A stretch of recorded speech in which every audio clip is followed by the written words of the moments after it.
हाथी रहता था। वह बड़ा दयालु था। मुसीबत के समय वह सदा सबकी सहायता किया करता था। उसके इस स्वभाव के कारण जंगल के सभी जानवर उससे बहुत प्रेम करते थे। एक दिन हाथी को प्यास लगी और वह पानी पीने नदी पर गया। वहां उसने देखा कि नदी के किनारे एक बड़े से पत्थर के नीचे एक मगरमच्छ दबा हुआ है और दर्द से कराह रहा है। हाथी ने उससे पूछा, मगरमच्छ भाई, ये क्या हो गया? तुम इस पत्थर के नीचे कैसे दब गए?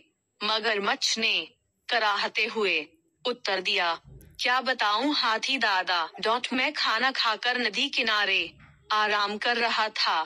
जाने कैसे उस बड़ी चट्टान का एक टुकड़ा टूटकर मुझ पर आ गिरा। बहुत दर्द हो रहा है, मेरी मदद करो, इस पत्थर को हटा दो, मैं जिंदगी भर तुम्हारा एहसानमंद रहूंगा। हाथी को उस पर दया आ गई, लेकिन उसे डर भी था कि कहीं मगरमच्छ उस पर हमला न कर दे। इसलिए उसने पूछा, देखो मगरमच्छ भाई, मैं तुम्हारी मदद तो कर दूं, लेकिन वादा करो कि तुम मुझ पर हमला नहीं करोगे। मैं वादा करता हूँ कि हमला नहीं करूंगा। हाथी मगरमच्छ के पास गया और उसकी पीठ से भारी पत्थर हटा दिया, लेकिन पत्थर के हटते ही धूर्त मगरमच्छ ने हाथी का पैर अपने जबड़े में दबा लिया। हाथी कराह उठा और बोला, ये क्या मगरमच्छ भाई, ये तो धोखा है। तुमने तो वादा किया था। लेकिन मगरमच्छ ने हाथी का पैर नहीं छोड़ा। हाथी दर्द से चीखने लगा। कुछ ही दूर पर एक पेड़ के नीचे एक भालू आराम कर रहा था। उसने हाथी की चीख सुनी तो नदी किनारे आया। हाथी को उस हालत में देख उसने पूछा, ये क्या हुआ हाथी भाई? इस धूर्त मगरमच्छ की मैंने सहायता की और इसने मुझ पर ही हमला कर दिया, मुझे बचाओ।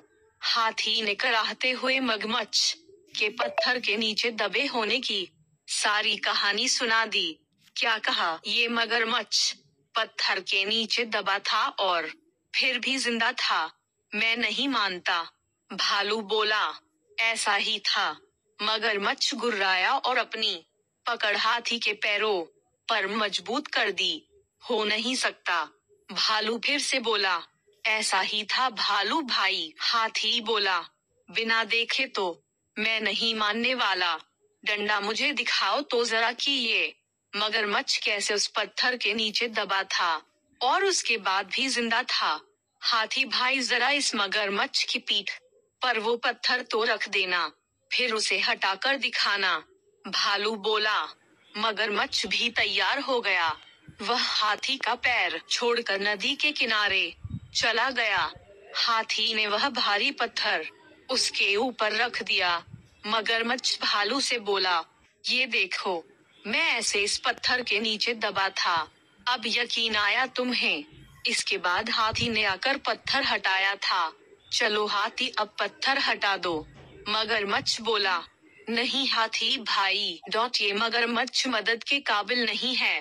डंडा इसे ऐसे ही पड़े रहने दो। आओ हम चले। भालू बोला। इसके बाद हाथी और भालू वहां से चले गए। मगरमच्छ वहीं पत्थर के नीचे दबा रहा। उसकी धूर्तता का फल उसे मिल चुका था। सीख मिली, हमें हमेशा सहायता करने वाले के प्रति कृतज्ञ रहना चाहिए। बुद्धिमान बड़ी ई की मात्रा से किसी भी मुसीबत से निकला जा सकता है। तो दोस्तों, इस कहानी से हमें ये सीखने को मिलता है कि हमें कभी भी दूसरों की मेहनत पर अपना हक नहीं जताना चाहिए और नहीं दूसरों के साथ बुरा व्यवहार करा चाहिए, क्योंकि अगर हम दूसरों के साथ बुरा करने जाएंगे तो अंत में हमारे साथ ही बुरा होगा, क्योंकि बुरे कर्मों का फल हमेशा बुरा ही होता है।